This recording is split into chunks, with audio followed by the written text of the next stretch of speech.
Hello and welcome to the Classical Guitar LPs podcast. I'm your host, Aaron Powell. For this episode of the Classical Guitar LPs podcast, we'll be listening to the great John Williams, and this recording is called John Williams Plays 20 Studies for Guitar by Fernando. It's on the Westminster record label, XWN 19039. The recording's from 1963, and it's going to be a great experience. So thanks for listening, and we'll be right back. And we're back. Thanks for joining us on the Classical Guitar LPs podcast. So it took about into the third season here for me to deliver a recording to you all that I am actually a little bit underwhelmed with. That would be this record here. I had always heard about this recording, reading in different guitar biographies, and not that I was searching for this recording, but this recording was always mentioned when I was researching other things for like recital programs or whatnot, both when I was in undergrad and graduate school. So sometimes you go ahead and do that. You get little nuggets from record jackets and whatever to write out your own recital programs. It's a lot of fun. It's sort of the icing on the cake to preparing a nice program for people to listen to.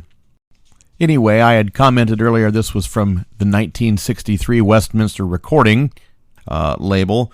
This is from the time when John Williams and Andres Segovia can be mentioned in the same conversation, and one was, in essence, a student of the other one. And so there was a time where John Williams was receiving tutelage from Segovia. I've looked a little bit into this. There's a really nice biography out there on John Williams. I would tell you to check that out. I know I've referenced it very, very specifically in one of the earlier episodes where we hear the music of John Williams, and I tell you to read it and check it out. As a student myself, I always thought, well, what's the big problem? Why is there this rift between the Segovia camp and the John Williams camp? I mean, and I always took it that John Williams was maybe the one being the jerk. And let me just say this, being a parent myself now and reading that biography, now, I am not aware of any Segovia biographies that explain their side of it, but I do know that there's two sides to every story. I was hearing the information from people that were in the Segovia camp about John Williams. After reading that biography and after being a parent myself of two lovely children, I can totally understand why there might be some animosity. And so I would just invite you to read that, and you can make up your mind yourself on it. So in any case, this recording, what I am underwhelmed with, unfortunately, there's a lot of pops and crackles. This is an old mono. Recording, and I do want to thank my friend Joe Diaz for loaning these out. This is one of Joe's records that he let me borrow. It's a great record. It's a great record. I love hearing the playing of John Williams. I love hearing the playing of John Williams playing Fernando. It's not always a treat that we get. We get to hear tons of recordings of John Williams play the Magic Flute variations, but this is some real what we call didactic or studies, and it's great to hear his playing on it. Now, what I'm underwhelmed with is this. Again, I had said that the pops and hisses, it's really a noisy record that I can't do much about. I also can't do much about how John Williams plays them. I don't know that we hear a tremendous range of dynamic levels. There's not a lot of contrast. He just sort of plays the music. I don't want to use the word sequencer or computer. I just want to say those so you have that a little bit of an idea in your head. John Williams just puts this out there. Like I say, I don't think there's a huge range of loud louds and soft softs. There is certainly not a tremendous amount of coloration in the playing with regard to Dolce Ponicello. They're just simply played. Is this a bad thing? Not necessarily, but it's certainly not this recording is not a featurette in musical interpretation. This is simply notes and rests, and I guess that's what I am saying in terms of a criticism of it. So take that, listen to it, enjoy. Side 1 is pretty cut and dry. It's numbers 1 through 13. The highlights that I would throw out there, what study do you pick and choose? My goodness. I love number 3, of course. I love number 4, number 5, number 6. There is some scratching damage in number 5, unfortunately. At the time of me recording this, I have not yet attempted to edit the skips that are going. I keep saying scratching. They're skips where the groove gets caught and it keeps playing the same thing over and over again. And I will do my best to take that out so it happens like once or twice. At the time when I was listening to it, I was across the room and tried to manually fix it. And anyway, it's a little bit of a goof up in there, but we'll give it our best shot. So, side 1 is studies number 1 through 13. You've heard me rant and rave about this recording, so please enjoy. This is side 1 of John Williams Plays 20 Studies for Guitar by Fernando Soar. Enjoy.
And we're now ready to flip over to side 2. I'll make a few comments before we do that, however. Side 2 is going to have numbers 14 through 20. What I will say is what I really like hearing in this playing is sort of just how the music flows. I will say that the flow of the music is very, very, very well done, and I especially like hearing study number 19. The one in B flat. I love hearing John Williams' take on this. So, does he play things a little dry in this one? Sure, I would say he does. I'm also not really a fan of the guitar tone per se itself. I have talked on this program before how much I do enjoy John Williams playing, and I need to qualify that statement. I like John Williams playing with the Smallman guitars. That's what I really like. That really speaks to me for some reason. Now, he was not playing the Smallman guitars in the 1950s. I don't know what type of guitar he was playing at this time. My supposition is that it's who knows? It could have been when he was playing the flauta. I really don't know. Does the guitar sound a little dead to me? I don't know what the adjective is. There's just something about the actual tone that I don't like. However, number 19, I think John Williams rocks it. I think he does a really good job on it. That one is really a piece that it's quite a technical challenge, and I love to hear music that is not easy to play, played in a manner that sounds effortless. That's how I'll say that. And so I really enjoy John Williams playing, especially of study number 19 by Fernando Sor with that. Now, I will say that this the back of this record is really a great little history lesson. There's a lot of great information on the back of here. One of the things I almost could do is just read these record jackets as episodes, because it's a lot of great information. It's kind of interesting. This is, again, during the time when there is at least probably the most harmony between Andres Segovia and John Williams, and so there's even an Andres Segovia quote on the back of here too. So here's the bio on John Williams at this point. Again, this record was from 1963. Here we go.